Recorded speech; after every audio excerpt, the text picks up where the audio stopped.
Assalamualaikum warahmatullahi wabarakatuh. Diberitahukan,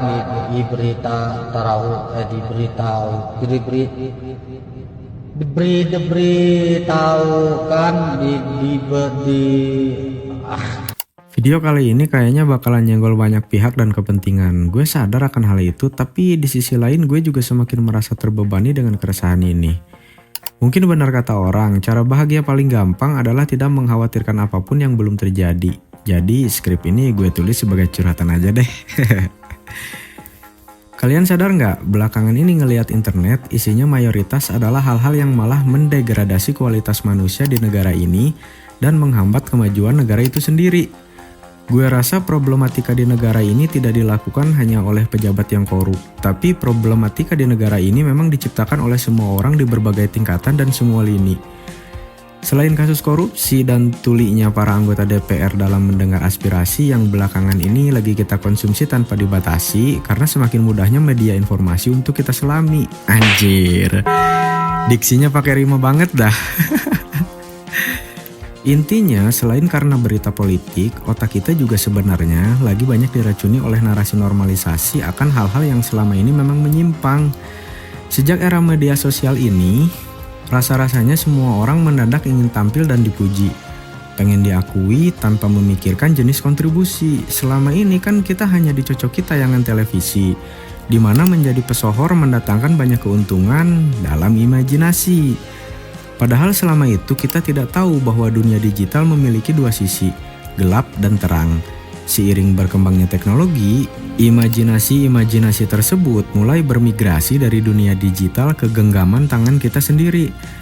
Asumsi-asumsi liar yang tadinya terbatas wadah, kini mulai menampakkan diri dengan membagi kesempatan kepada setiap individu untuk bisa berekspresi dan menggali ego sendiri secara liar.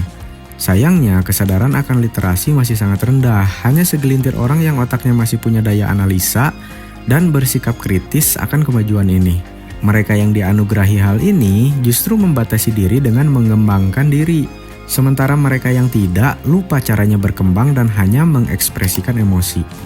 Entah ini salah atau tidak, yang berkembang mungkin dari dulu memang punya sumber daya untuk mengakses informasi lebih dahulu dibanding orang lain. Ya wajarlah, zaman kemarin yang bisa dapat dan mencari informasi cuma segelintir orang. Jangan bilang harga buku murah cuma di bawah 100.000. Bro, 100.000 buat orang yang makan nasi cuma sama dedaunan dari kebun, itu gede banget. Jangan bilang ada perpustakaan gratis juga. Iya, perpustakaan di kota buat orang yang seharian kerja di kampung, apakah adil? Ada orang yang punya ilmu malah minta bayaran buat sekedar ngebagi ilmunya.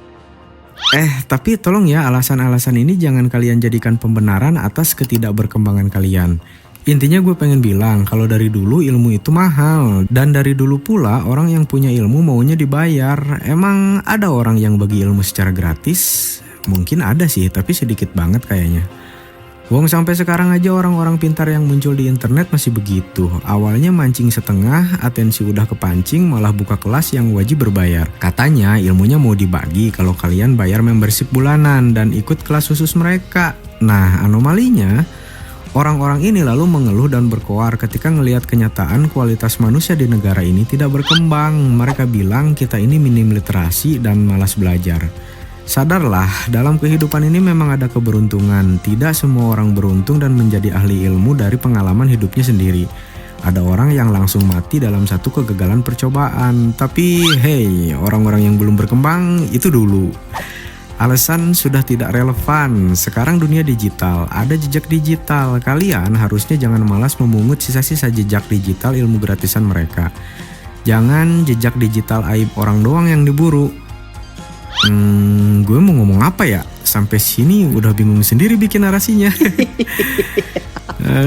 Berbelit sih kayaknya mukadimah tadi ya. Tapi ya sudahlah, gue juga bingung cara sampeinnya.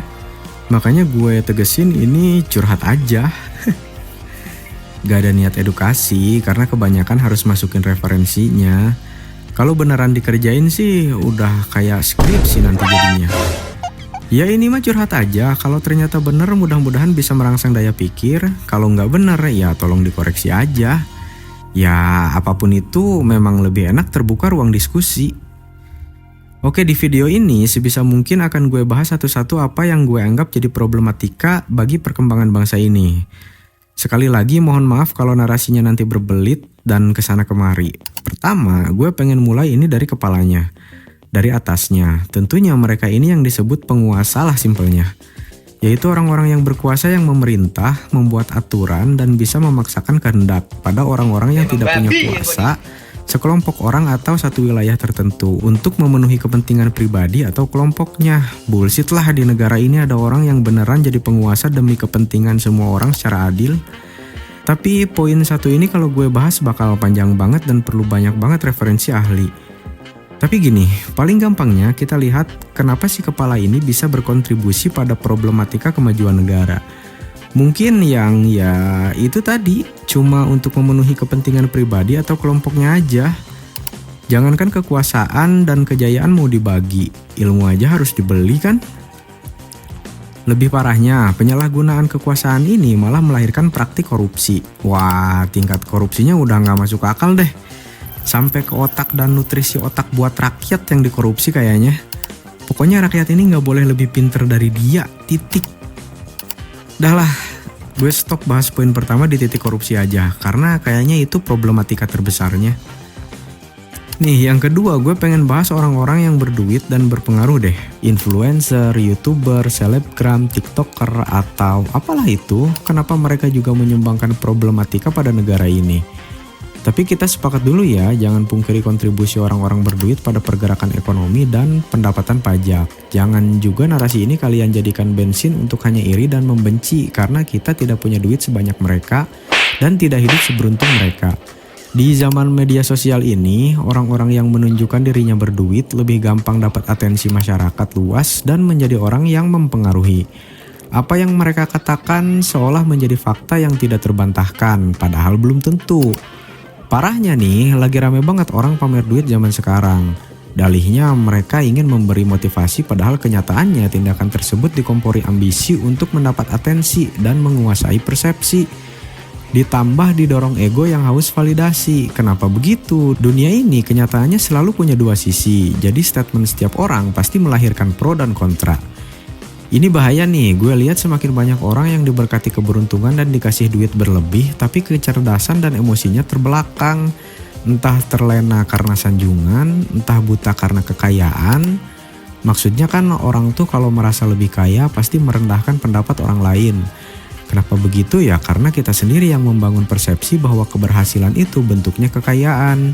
Jadi orang yang lebih cerdas, lebih kerja keras, lebih bermoral, beradab, beretika, beragama, dan lebih segalanya harus tercermin dari kekayaannya. Alhasil mereka dapat pemujaan semu, padahal seharusnya nggak gitu.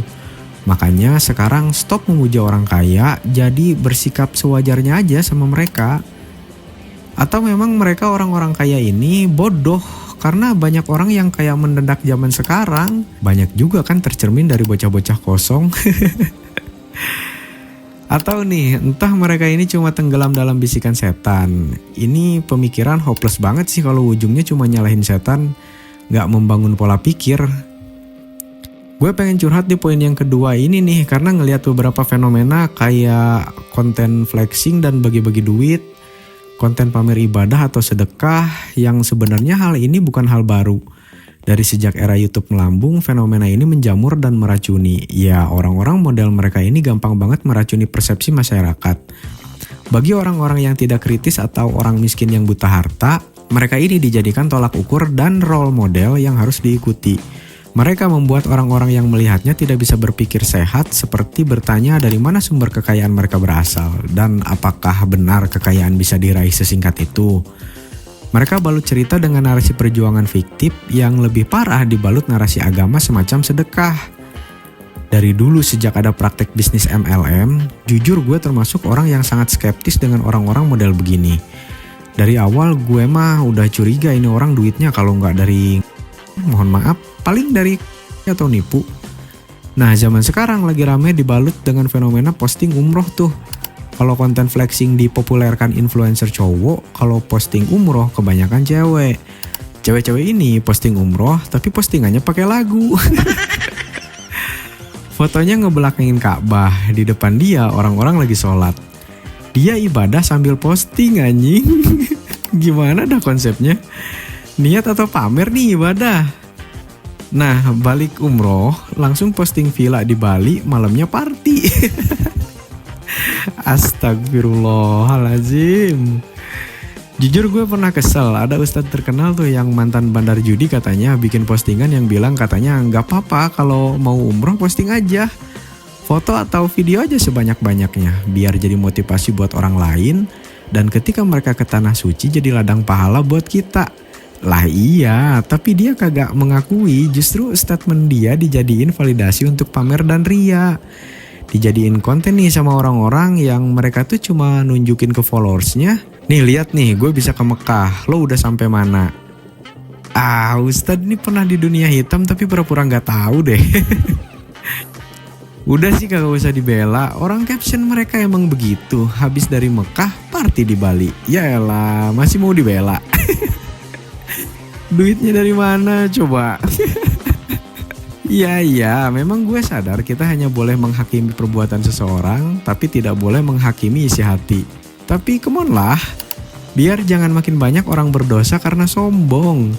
Masa umroh malah main skuter-skuteran pakai koper di depan Ka'bah? Zaman sekarang sombong sama ikhlas bedanya cuma dari jumlah penonton dan likes doang. Weh, kenapa ente bisa seberani itu ngomong? Suzun dosa loh. Ini kan curhat. حتى في المسجد النبوي الخطيب يخطب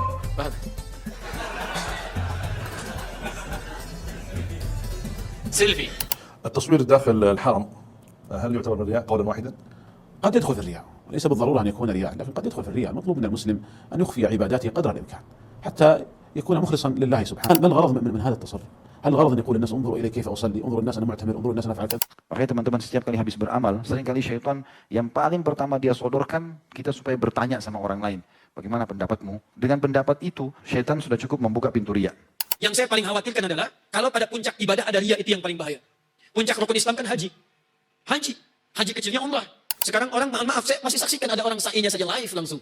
Rabbighfir warham wa'fu wa takarram innaka antal azizul akram. Shift kamu lihat kan? Apa di Bukit Sofa sekarang? Masya Allah. Udah, stop. Kita lanjutin. Baru-baru ini gue kesel banget nih sama cewek ini yang ngomong selain donatur dilarang ngatur. Dia dikasih tahu sama orang cerdas dan diajak adu argumen, malah ngedoxing dan ngehina. Yang diucapin cuma 100 km. Itu cewek siapa gue? Egonya tersakitin ya karena kurang uang. duit aja terus dijadikan standar berpikir lo. Moral, etika, kecerdasan, sama manfaat kayaknya nggak pernah dipikirin nih sama betina satu. Doi ngerasa doi kaya raya, terkenal dan banyak pengikutnya. Padahal pengikutnya kebanyakan kaum pejantan birahi yang paling ngefollow dia buat dijadiin fantasi atau bacol doang. Sebenarnya banyak tuh yang tahu kata-kata selain donatur dilarang atur tuh artinya apa gitu. Itu kata-kata biasa diucapin aneh-aneh guys. Alias pelacur yang dipenjara di apartemen sama om-om senang. Biasanya diucapin buat orang-orang yang nasehatin dia, entah teman, saudara, mantan, atau pacar yang dia malah ajak war di story. Nah, fenomena-fenomena ini tuh sekarang malah semakin banyak orang yang mempublikasi, terus dinormalisasi, lalu diikuti dan distandarisasi, kemudian diulang-ulang. Ketika ada kritik, mereka nggak akan peduli, yang dimau cuma semua orang memvalidasi dia. Pokoknya semua yang gue lakuin bener karena gue ngerasa lebih kaya dan lebih terkenal daripada elu. Wah gila deh pokoknya, tapi intinya gini aja. Kalau kita kebetulan dikasih kesempatan jadi orang kaya, jangan berulah aneh-aneh deh. Jangan melanggar hukum, jangan melanggar norma, jangan melanggar nilai. Biasakan berpikir sebelum ngomong, belajar sebelum bertindak, dan tentunya berdoa sebelum makan. Biar otak lu tuh dapat nutrisi gitu, nggak haus validasi. Kalau kita belum dikasih kesempatan jadi orang kaya, stop memuja-muji dan menghinakan diri. Lu nggak lebih rendah dari mereka kok. Jangan mengemis simpati, berjuang aja sendiri. Jangan menggadai harga diri. Panjang banget ya gue jelasin poin kedua ini. Sampai gue kehabisan narasi sih ini. Dah lah, kalau ada yang keskip nanti kita diskusi. Lanjut ke poin ketiga, apa yang menjadi problematika sampai negara ini tidak berkembang? Ya, jawabannya kalian sendiri. Kalian yang mendegradasi kualitas diri dengan hobi konsumsi konten-konten standarisasi, pornografi, adu gengsi, pokoknya konten-konten pembodohan deh. Kayak apa contohnya? Ya semacam yang joget-joget pamer tete, joget cuma ngebusungin dada anjing gak ada koreografinya. Ditambah sekarang cowok tomboy, gay, ngondek, melambe, tulang lunak, boti. Terus seninya dari mana? Tarian itu kan seni gitu. Ini nggak ada seninya, nggak ada esensinya pula. Tapi hal seperti ini makin kesini kalau diperhatiin malah makin banyak dilakuin sama bocah-bocah tanggung. Gue mah heran orang tua, saudara, atau temen dekatnya nggak ada yang negur gitu. Sebenarnya nggak usah takut dengan narasi melanggar hak. Hak itu kan ada setelah kewajiban terpenuhi. Kewajiban kita meluruskan perbuatan-perbuatan yang dianggap menyimpang. Terus tolong, kalian perempuan yang punya teman boti jangan menormalisasi penyimpangan mereka dengan membiarkan cara mereka berpakaian, memanggil mereka dengan sebutan beb, ses, atau apalah itu semacam kalian bikin panggilan ke temen cewek. Dan jangan memuji mereka dengan kata cantik, mereka itu laki-laki. Kalau mau dipuji, bilang mereka tampan atau ganteng. Boti-boti ini kebanyakan temennya adalah perempuan. Kalau enggak, ya yang sejenis. Karena kalau ada di lingkungan laki-laki normal, mereka pasti takut dibully. Belum lagi quotes-quotes sampah lah itu dipakein lagu sedih sama gambar buram. Kayak bener aja itu quotes, padahal isinya sampah. Ya memang sih dari zaman dahulu kala tulisan drama fiktif selalu laku. Dari zaman prasasti, sajak, puisi, lirik, buku, novel, cerpen, film, sampai sekarang postingan doang. Pokoknya drama mah laku dah karena memancing emosi orang, bukan memancing logika. Ditambah konten standarisasi ketololan dan validasi asumsi liar, atau yang sekedar mencari teman satu perasaan mungkin. Yang selingkuh, yang kumpul kebo, yang berbau seks, pelanggaran norma, dan pelanggaran asusila, sekarang tuh diposting semaunya buat nyari pembenaran. Mereka tahu itu salah, makanya mereka mencari pelaku dosa yang sama agar saling membenarkan satu sama lain. Internet ini kan memfasilitasi tujuan tersebut dengan mendekatkan yang jauh dan menjauhkan yang dekat. Belum lagi konten berita hoax dan informasi sembarang. Nah, hal yang beginian kan berulang. Hoax mah dari zaman dulu juga udah ada. Dari zaman hoax anak durhaka jadi ikan pari, tahu nggak lu? Sampai sekarang hoax yang dibikin sama AI. Gobloknya banyak konten kreator reaction bodoh yang asal repost tanpa riset. Jadinya semakin kesebar itu hoax, yang dipentingin cuma jumlah view sama jumlah likes. Terus konten tutorial tanpa riset dan pengembangan. Sound horek, kesurupan, adu kamehame, sholawat dugem, dongeng mistis.